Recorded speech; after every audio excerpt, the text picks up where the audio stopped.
Today, in terracotta creation, we open not with equations, but with echoes, not into a laboratory, but into the soul of a man whose life was shaped by quantum certainties and undone by questions only silence could answer. Not into theoretical models, but into the sacred space where reason kneels beside wonder. This is the story of a physicist who mastered the quantum world, yet overlooked the most essential dimensions of his own being. A scientist who pursued the edges of knowledge only to find that the most profound frontier was within. Inspired by the autobiography of Dr. Mani Lal Bhaumik, entitled Codename God, The Spiritual Odyssey of a Man of Science, this journey reflects the convergence of quantum insight and spiritual awakening. Dr. Arjun Sinha was not just a physicist, he was a maestro of quantum inquiry. His work on coherence and superposition resonated through the corridors of academia like a finely tuned string vibrating in the void.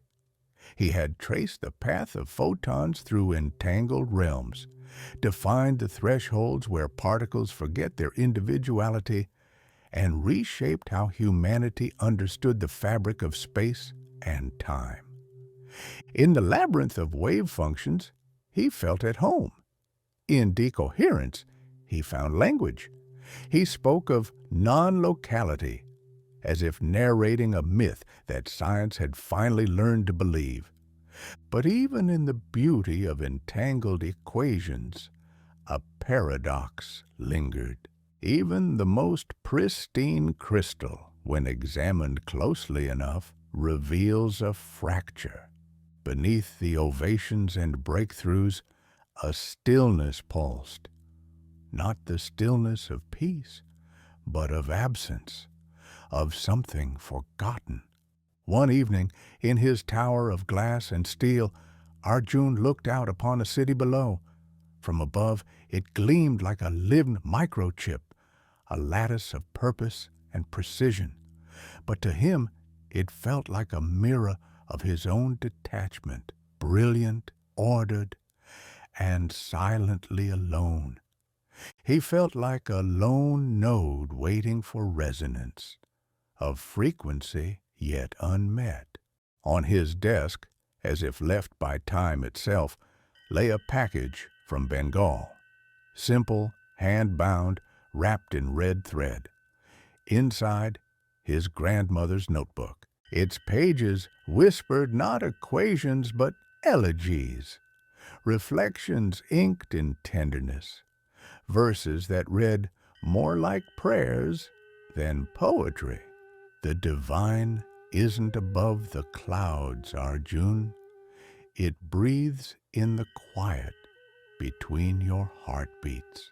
And then a photograph. His grandmother beside a monk, both smiling into some secret only they shared. Beneath it, a handwritten note.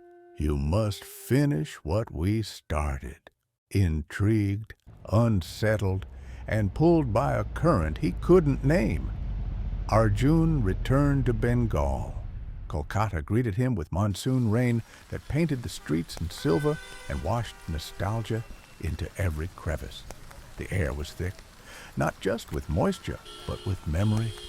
Rickshaws clattered over cobbled lanes, the scent of mustard oil wafted from street kitchens, and distant strains of Rabindra Sangeet floated through the monsoon air, like memories woven in melody, a lullaby from another lifetime.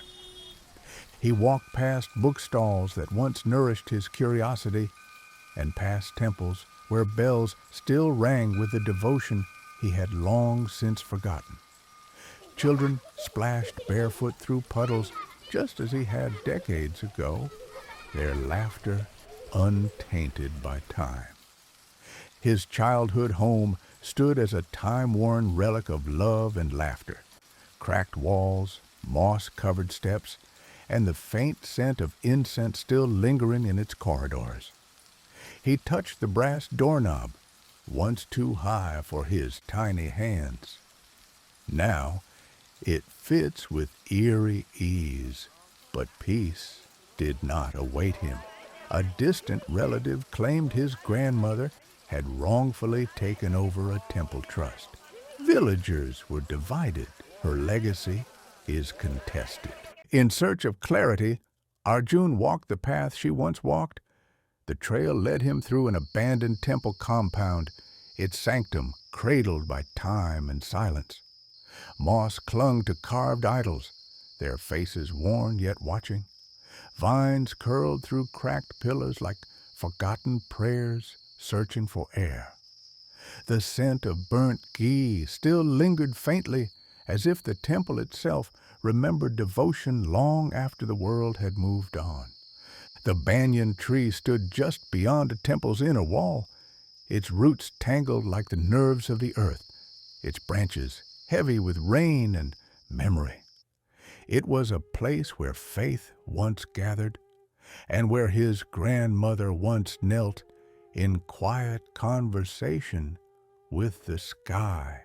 There, under its sheltering canopy, as monsoon drops whispered through the leaves, Arjun noticed something nestled within the gnarled roots. A rusted tin box, cloaked in earth and patience, aged as if it had waited for him through lifetimes. Inside the box, he found some letters, a secret correspondence with a monk in the photo. They spoke of a theory they called consciousness entanglement, a daring union of Vedantic wisdom and quantum physics, a framework not just for reality, but for meaning. But before he could grasp it all, the sky wept, a storm, a crash, and a darkness. He awoke in a bamboo hut by the river, wrapped in warmth, surrounded by silence, and beside him sat the monk, older now, silent, serene. No conversations about God, no debates about science, only long hours watching birds trace the horizon and wind carve through trees. And slowly, Arjun stopped calculating and started noticing. One evening, the monk handed him a worn manuscript, his grandmother's complete thesis, not just a theory, but a spiritual cartography of the universe. "Why didn't you publish it?" Arjun asked. The monk smiled, calm as dusk. "Some truths, Arjun, are not meant to be disseminated. They're not to be taught or argued. They are to be remembered by living them." And so Arjun stayed. He lived the quiet life the monk had indicated, rising with the sun, bathing in the river's stillness, walking barefoot on dew-drenched earth. He immersed himself in the ancient scriptures, the Vedas, the Upanishads, not as a scholar dissecting texts, but as a seeker listening to echoes of forgotten wisdom. By lamplight, he read verses that seemed to speak directly to his restlessness.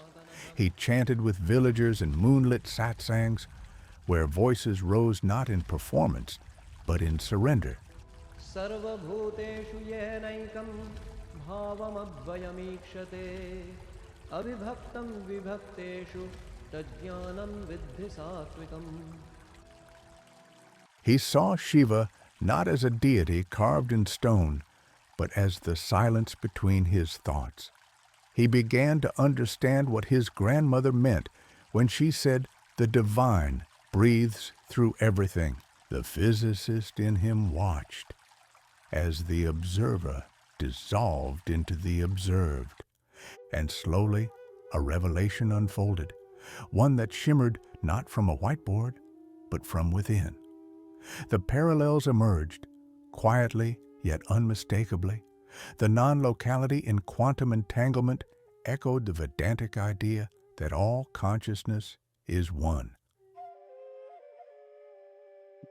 The collapse of the wave function when observed mirrored Upanishadic truth that reality crystallizes only in the presence of awareness. He began seeing his life's work through new eyes. The uncertainty principle wasn't just physics. It was a reminder of life's inherent fluidity. Superposition wasn't just mathematical. It was a metaphor for the multiplicity of self. In sacred verses, he saw quantum truths. In quantum behavior, he saw ancient whispers. It wasn't about choosing between science and spirituality. It was about realizing they were always reflections of the same eternal light. Arjun returned to his university, but not to resume what was. He no longer stood on the podium. He sat with his students. He asked fewer questions, listened more. He taught not from authority, but from humility. And one quiet evening, his daughter found him in the kitchen, making tea and softly humming a Rabindra Sangeet, something he hadn't done in over a decade. She froze at the doorway, tears silently rising. It was a memory she thought lost to time. He turned, surprised to see her, and gently kissed her forehead.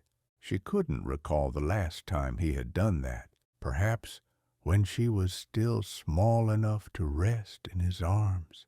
And in that quiet act, something unspoken was healed, something whole returned.